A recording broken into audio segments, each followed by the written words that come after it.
Bonjour à tous, nous allons vous parler du registre MAGIC et on va commencer par se présenter. Donc Clément Prati, rhumatologue à Besançon.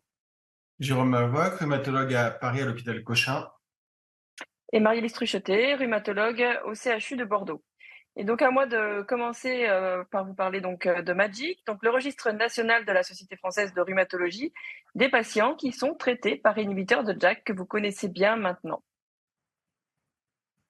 Il s'agit donc d'une étude observationnelle dont vous avez maintenant l'habitude, qui est multicentrique, de type observatoire, et qui procède à un recueil en bispectif et continu de données cliniques et biologiques concernant des patients qui sont traités par inhibiteurs de JAK dans le cadre de l'autorisation de mise sur le marché dans le secteur de la rhumatologie. Alors, allons un petit peu plus loin. Donc, les objectifs finalement de MAGIC, c'est d'évaluer l'efficacité, la tolérance et l'observance des inhibiteurs de JAK réellement dans notre pratique courante chez nos patients qui sont traités pour des rhumatismes inflammatoires chroniques et donc traités, encore une fois, comme je l'ai dit au démarrage, dans le cadre de l'autorisation de mise sur le marché. Tous les centres sont aujourd'hui ouverts. Il n'y aura plus de nouveaux centres puisque nous arrivons au bout des inclusions. Les inclusions sont toujours en cours. Je vous rappelle qu'elles ont débuté, l'histoire a débuté donc le 1er janvier 2019. Donc maintenant, on va être à 4 ans d'inclusion. Et donc, on a pu inclure tous les patients traités par inhibiteurs de JAK, qu'ils soient sous tofacitinib, baricitinib, upadacitinib ou filgotinib. Dans le cadre de l'AMM, pour tous nos rhumatismes inflammatoires chroniques, et donc ça couvre le rhumatisme psoriasique, la spondylarthrite axiale, la polyarthrite rhumatoïde. Les inclusions se font extrêmement rapidement, online, maintenant vous avez l'habitude, en 5 minutes, et puis ensuite, il y a des ARC qui sont mandatés dans les services, peut-être vous en avez déjà vu dans votre service, pour venir récolter un maximum de données pour avoir une précision de plus en plus importante donc, sur ces patients. Et donc ça, ces passages d'ARC ne sont pas terminés car il y a toujours un décalage entre le passage de l'ARC et l'inclusion de vos patients. Alors, c'est vrai que, comme tu disais, Marie-Élise, les inclusions ont été ouvertes depuis janvier 2019 et on a quand même eu une courbe qui est quand même assez jolie avec maintenant plus de 2000 patients inclus dans le registre, majorité de patients avec des polyarthrites rhumatoïdes, mais aussi spondyloarthrite et rhumatisme psoriasique. Et ce qui est assez intéressant de noter, c'est qu'il reste quand même une dynamique de recrutement qui s'est maintenue dans le temps, malgré toutes les réévaluations de la tolérance des inhibiteurs de JAK au cours du temps. Et donc, on peut noter quand même un très bel effort de tous les centres qui sont mentionnés ici, qui ont recruté des patients malgré les restrictions et qui vont nous permettre comme ça d'avoir un maximum de données françaises pour évaluer l'efficacité et la tolérance des inhibiteurs de JAK. Par rapport à la vie du registre, c'est un registre qui est quand même déjà actif, même s'il est encore en cours de constitution. Donc, notre première publication Princesse va bientôt voir le jour. Elle va porter sur les données d'inclusion de 800 patients atteints de polyarthrite rhumatoïde au moment où on a fait notre premier gel de base. Et puis, le papier va porter justement sur l'impact de cette période de réévaluation par le PRAC sur l'initiation des inhibiteurs de JAK dans la polyarthrite rhumatoïde. Et donc, c'est un travail qui a été accepté pour le prochain congrès de la SFR en 2023, qui sera présenté en poster. Ensuite, il faut noter 3 projets ancillaires qui ont pu être déjà terminés et donc qui montrent quand même déjà une bonne dynamique du registre. Un premier sur l'évaluation de la PID des patients atteints de polyarthrite rhumatoïde qui va être présenté en communication orale au prochain congrès SFR. Et puis 2 travaux déjà publiés. Un premier travail bordelais sur l'électrophorèse des protéines et l'évolution des pics monoclonaux sous inhibiteurs de JAK. Un travail qui a été présenté dans des congrès et publié dans Rhumatology. Et puis un projet déjà un peu plus ancien sur des données d'immunogénicité vaccinale des patients traités par inhibiteurs de JAK qui étaient vaccinés contre la Covid et qui a fait l'objet d'une jolie publication dans The Lancet Rheumatology. C'est un projet qui a été porté par Raphaël Serror.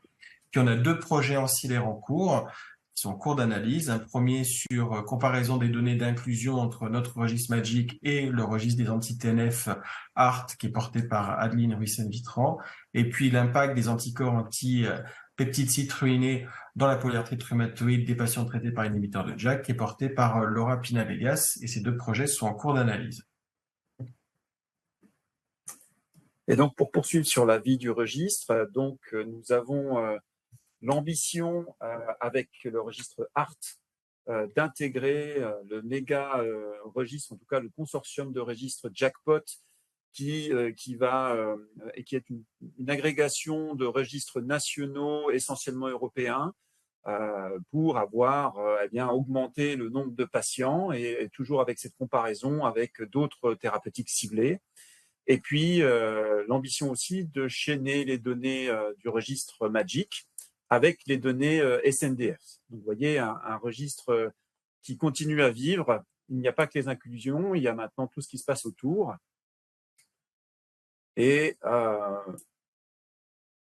voilà, donc ça, c'est très important parce qu'un registre, bien sûr, on vous a parlé beaucoup d'inclusion ces derniers mois, ces dernières années. Les inclusions, vous avez vu, ne sont pas totalement terminées, mais sont très bien avancées. Et bien maintenant, on va pouvoir utiliser la base de données MAGIC, qui est une source de données qui est vraiment inestimable. Hein, c'est de la vie réelle. Et par les temps qui courent, une base aussi importante de patients traités par les JAK inhibiteurs, c'est très, très important. Eh bien, vous avez la possibilité de répondre à des appels à projets qui sont régulièrement envoyés sur vos boîtes mail. Actuellement, sont disponibles donc les patients de la publication Princeps, c'est-à-dire les 800 premiers patients polyarthrite rhumatoïde à baseline. Donc ça, c'est des données baseline. On n'a pas encore nettoyé les données de suivi, mais ça va venir prochainement. Et on n'a pas encore nettoyé aussi les autres indications que la polyarthrite rhumatoïde, c'est-à-dire les spondyloarthrites et le rhumatisme psoriasique. Ça va venir bientôt. Mais vous pouvez dès à présent répondre aux appels à projets avec une procédure qui est assez simple. Hein. Vous avez un formulaire à remplir, c'est assez classique. C'est disponible sur le site de l'ASFR dans la rubrique conseil scientifique. Et ensuite, vous transmettez le document sous format Word au comité scientifique. Et donc, le prochain conseil scientifique a lieu le 12 janvier 2024. Et donc, vous pouvez soumettre un projet en tout cas, premièrement, sur cette première base de 800 patients PR baseline. Et puis, les autres projets viendront sur les données de suivi et autres pathologies. Voilà, vous voyez un registre qui vit. Et donc, un registre, on ne le fait pas tout seul, on n'est pas que tous les trois. Donc, on remercie vivement la Société française de rhumatologie qui est le promoteur du registre MAGIC. Bien sûr, nos partenaires financeurs que sont les laboratoires AbbVie, Galapagos, Lilly et Pfizer. On remercie avec nous Pascal Thévenot qui est de l'ASFR, qui nous permet vraiment que le registre puisse répondre aux différentes questions réglementaires, et donc on la remercie vivement. Et puis au comité pilotage de MAGIC, au conseil scientifique, à l'ensemble des investigateurs et bien sûr aux patients du registre et les futurs patients qui seront bientôt inclus. Voilà, merci à tous. Merci. Merci beaucoup. À bientôt. À bientôt.